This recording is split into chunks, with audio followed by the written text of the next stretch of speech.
നമ്മുടെ ജൈവകൃഷിയെക്കുറിച്ചുള്ള വീഡിയോകളാണ് ഞാൻ ചെയ്യുന്നത്. ഇത് പലർക്കും ഇൻട്രസ്റ്റീവ് അല്ലെന്ന് എനിക്കറിയാം. പക്ഷേ ഇത് സമൂഹത്തിന് ഒരു സാമൂഹ്യ പ്രവർത്തനം കൂടെ ആയിട്ടാണ് ഞാൻ കരുതുന്നത്. കാരണം കർഷകൻ ഇന്ന് കൃഷിയിലേക്ക് വരുന്ന ചെറുപ്പക്കാരിന്നില്ലാതെ വന്നിരിക്കുകയാണ്.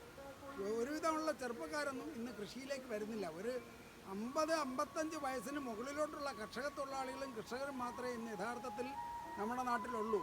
ചെറുപ്പക്കാർ മുഴുവൻ കൃഷിയിൽ നിന്ന് വിട്ടു നിൽക്കുകയാണ്. ഇതൊരു മഹാവിപത്തായി സംഭവിക്കാൻ പോവുകയാണ് നമ്മുടെ നാട്ടിൽ. അതുകൊണ്ട് കൃഷിയെക്കുറിച്ച് കൂടുതൽ എല്ലാ കുട്ടികളും എല്ലാ ചെറുപ്പക്കാരും കൃഷി കുറച്ചെങ്കിലും പഠിച്ചിരിക്കണം. നാളെ നമ്മൾ പട്ടിണിയാവാതിരിക്കണമെങ്കിൽ കൃഷി നമ്മൾ ചെയ്തു തന്നെ തീരണം. മണ്ണ് നമ്മളെ ഒരിക്കലും ചതിക്കില്ല. മണ്ണിലോട് ഇടപെട്ട് ജീവിക്കുന്ന, മണ്ണുമായി ബന്ധപ്പെട്ട് ജീവിക്കുന്നവൻ പട്ടിണി കിടക്കേണ്ടി വരില്ല എന്നുള്ളത് എൻ്റെ അനുഭവമാണ്. അതുകൊണ്ട് കൃഷിയെക്കുറിച്ച് കുറച്ച് കൂടുതൽ പറയാനാണ് വിചാരിക്കുന്നത്.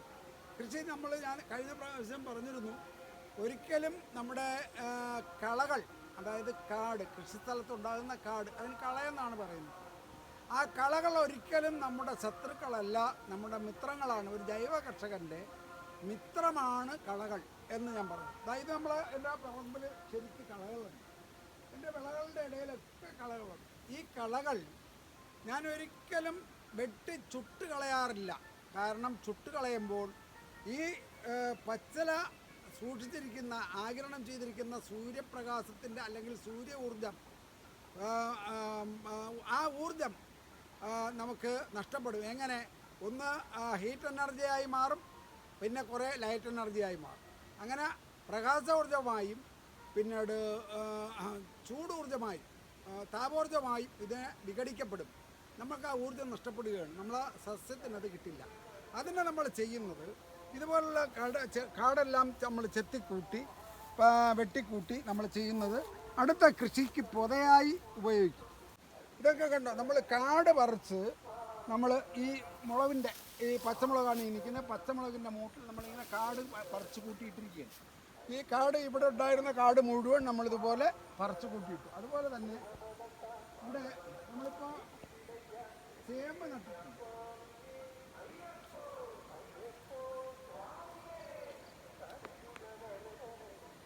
ഇതെല്ലാം നമ്മളിപ്പോൾ നട്ട ചേമ്പാണ്. ഈ വർഷത്തെ ചേമ്പ് കൃഷിയാണ് ഈ ചേമ്പിന് നമ്മൾ ചേമ്പ് പൊടിച്ച് വരുമ്പോൾ ഇതിൻ്റെ വേര് മണ്ണിൽ പടരും.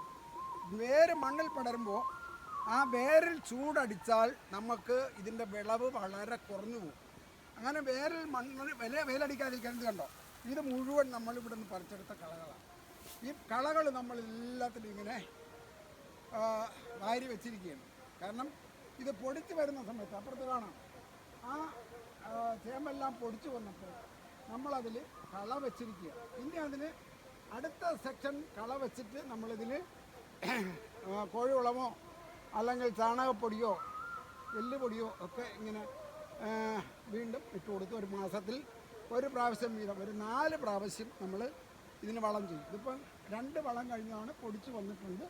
ഇനി ഇത്രയും ഭാഗത്ത് നമുക്ക് ചേമ്പ് പൊടിക്കാനുണ്ട്. അപ്പം കളകൾ ശ്രദ്ധിക്കുക, കർഷകർ ശ്രദ്ധിക്കുക, ഒരിക്കലും കളയെ വെട്ടിച്ചുട്ട് കളയരുത്. കരിയിലയും കളയും നമ്മുടെ ശത്രുവല്ല, നമ്മുടെ മിത്രമാണ്. ഒരു കരിയില പോലും കരിച്ച് കളയാതിരിക്കാൻ നമ്മൾ ശ്രമിക്കണം.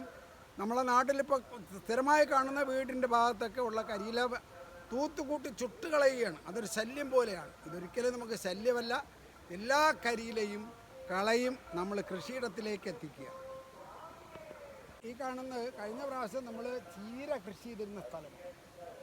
ഇപ്പോൾ കാണാം ചീരയുടെ അവശിഷ്ടങ്ങൾ, ചീര വിളവെടുത്തതിന് ശേഷം പൂത്തുപോയത്. ഇത് നമ്മൾ വിത്തായി ശേഖരിക്കുന്നത്. ഇതൊക്കെ വിത്ത് ആയി നിൽക്കുകയാണ്. ഇതൊക്കെ വിത്തായി നമ്മൾ ശേഖരിക്കും. ഇതെല്ലാം വിത്തായി നമ്മൾ ശേഖരിക്കും. ഈ വിത്തായി ശേഖരിച്ച് കഴിഞ്ഞതിന് ശേഷം ഈ കാണുന്ന പുല്ല് ഇതെല്ലാം നമ്മൾ ചെത്തിക്കൂട്ടി അപ്പുറത്ത് നമ്മൾ കത്തിരി എന്ന് പറയുന്ന ചെടി നട്ടിരിക്കുകയാണ്. അവിടെ കൃഷി ചെയ്തിരിക്കുകയാണ്. അതിൻ്റെ ചുവട്ടിലിത് നമ്മൾ മൾച്ചിങ്ങിന് വേണ്ടി ഉപയോഗിക്കും, അതായത് പുതയിടാൻ ഉപയോഗിക്കും. ഇതെല്ലാം നമ്മൾ വെട്ടിക്കും. ഒരില പോലും നമ്മൾ വാഴിക്കളയില്ല. ഈ ഇലകൾ മുഴുവൻ നമ്മൾ ഉപയോഗിക്കും. ഈ കാണുന്ന പപ്പായ, ഇത് കണ്ടോ, എൻ്റെ പപ്പായ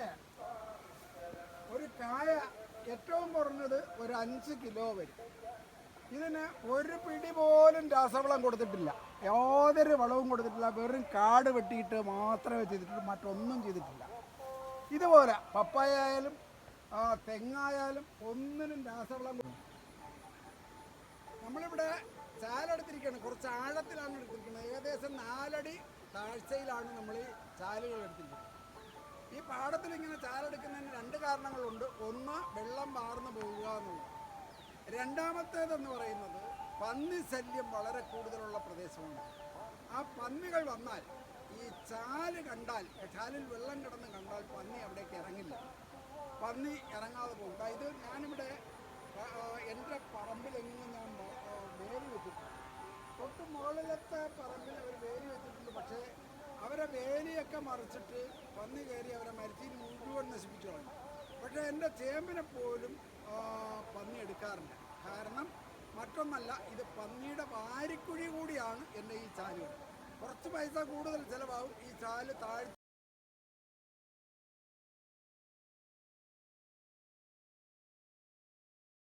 കോരുന്നു.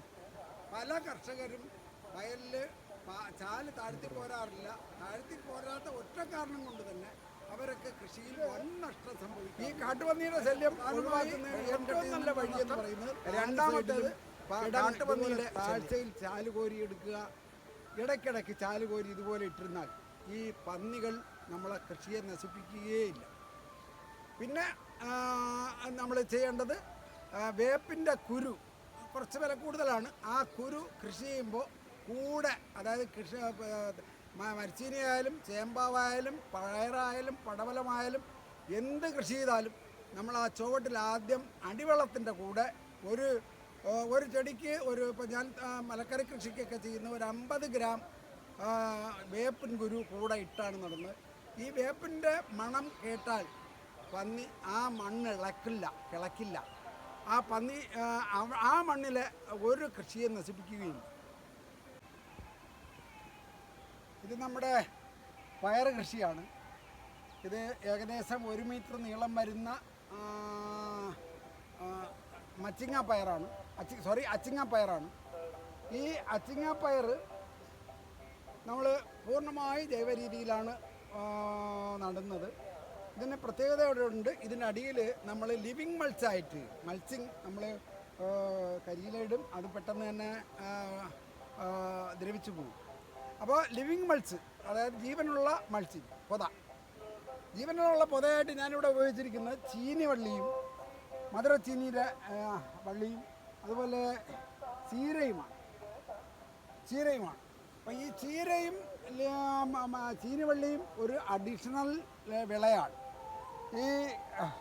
ഇതിനിടയിൽ പയർ നമ്മൾ തട്ടിലേക്ക് പോയി കായ്ക്കും, നല്ല സൂര്യപ്രകാശം അവിടെ കിട്ടും, അവിടെ കായ്ക്കും. ചീര അതിൻ്റെ താഴെ വളരും, അതൊരു നല്ല വരുമാനമാണ്. ആ ചീര ഒരു 4-5 പ്രാവശ്യം, ഈ പയർ കായ്ച്ച് തീരുന്നതിന് ഒരു 4-5 പ്രാവശ്യം ഇതിൻ്റെ ഹാർവെസ്റ്റിംഗ് നടത്താം. പിന്നെ ഏറ്റവും അവസാനം പയർ നശിക്കുമ്പോൾ ഏകദേശം 90-100 ദിവസം കഴിയുമ്പോൾ പയർ നശിക്കും. ഒരു 85-90 ദിവസമാകുമ്പോൾ നമുക്ക് ചുവന്ന നമ്മുടെ മധുരക്കിഴങ്ങ് വിളവെടുക്കാം. അപ്പോൾ പയർ പൊടിച്ചൊരു 4 ഇല ആയ ശേഷമേ നമ്മൾ മധുരക്കിഴങ്ങിൻ്റെ വള്ളിയോ കിഴങ്ങോ നടാൻ പാടുള്ളൂ. നട്ട് കഴിഞ്ഞാൽ നമുക്കൊരു 90 ദിവസം കഴിയുമ്പോൾ ഇത് രണ്ടും, പയറും മധുരക്കിഴങ്ങും ഒരുമിച്ച്, പയറിൻ്റെ കായ്വെള്ളം തീരും. ആ സമയം നമുക്ക് മധുരക്കിഴങ്ങിൻ്റെ വിളവെടുക്കാം. ഒരുവിധം നല്ല വിളവ് കിട്ടാറുണ്ട്. അതുപോലെ ചീര. അപ്പോൾ ഇത്രയും സ്ഥലത്തുനിന്ന് തന്നെ നമുക്കൊരു 3 വിളകൾ കിട്ടും. 3 വിള, ഒന്ന് പയർ, മറ്റൊന്ന് ചീര, പിന്നൊന്ന് മധുരക്കിഴങ്ങ്. ഇത് 3ഉം ഇങ്ങനെ ചെയ്തിരിക്കുകയാണ്. ഇത് ഒരു മൾച്ചിങ് കൂടെയാണ്. മണ്ണിൽ വെള്ളം വീണ് മണ്ണൊലിച്ചു പോകാതിരിക്കുക, മണ്ണിൻ്റെ ഫലപുഷ്ടി നഷ്ടപ്പെടാതിരിക്കുക, ചെടിയുടെ വേരുകളിൽ വെയിലടിക്കാതിരിക്കുക. ഇതാണ് ഇതിൻ്റെ പ്രധാന ഉദ്ദേശം. ഈ രീതി അവലംബിക്കുന്നത് വളരെ വളരെ ഗുണകരമാണ് ഒരു ജൈവ കർഷകൻ. ഇത് അടുത്ത ജനറേഷനാണ് പയറിൻ്റെ. അത് കായ്ച്ച് കഴിയുമ്പോൾ ഇത് കായ്ച്ച് പകുതിയാകുമ്പോൾ ഇത് കായ്ച്ച് തുടങ്ങും. അങ്ങനെ നമുക്ക് കണ്ടിന്യൂസ് ആയിട്ട് കിട്ടുന്നതിന് ഉള്ള കൃഷിയാണ്. അപ്പുറത്തെ ഇപ്പോൾ ഏകദേശം കായ കഴിഞ്ഞതാണ്, അപ്പുറത്ത് കാണുന്ന കായ കഴിഞ്ഞതാണ്. അതിന് കുറച്ച് പടവലവും അതുപോലെ തന്നെ കുറച്ച് സലാഡ് വെള്ളരിയൊക്കെ മാത്രമേ അവശേഷിക്കുന്നുള്ളൂ. പിന്നെ ഒന്ന് രണ്ട് മത്തനുമുണ്ട്. അങ്ങനെ വിവിധ ഇനങ്ങൾ നമ്മൾ കൃഷി ചെയ്താൽ നമുക്ക് വിവിധമായ ഒരു നല്ല വരുമാനം കൃഷിയിൽ നിന്നുണ്ടാക്കാൻ കഴിയും. പയറ്, ചീര, അതുപോലെ തന്നെ മധുരക്കിഴങ്ങ്. അതായത് ഇതുപോലെ മധുരക്കിഴങ്ങിൻ്റെ വള്ളികൾ നമ്മളിങ്ങനെ നട്ടിരിക്കുകയാണ്. ഇതൊക്കെ മധുരക്കിഴങ്ങ് പൊടിച്ച് വരുന്നതാണ്.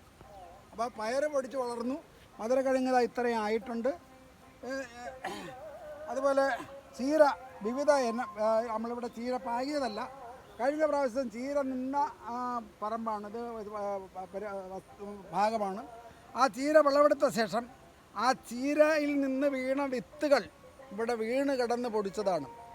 ഇത് ഏറ്റവും കുറഞ്ഞൊരു 15,000 രൂപയുടെ ചീര നമുക്ക് ഇതിനകത്തുനിന്ന് ഇത്രയും ഭാഗത്തുനിന്ന്, അതായത് ഈ രണ്ടാം വിള ഇത് പയർ കിടക്കുന്ന ഇത്രയും ഭാഗത്തുനിന്ന് നമുക്ക് വെട്ടിയെടുക്കാൻ കഴിയും ഈ പയർ പറിച്ച് തീരുമ്പോഴത്തേക്ക്.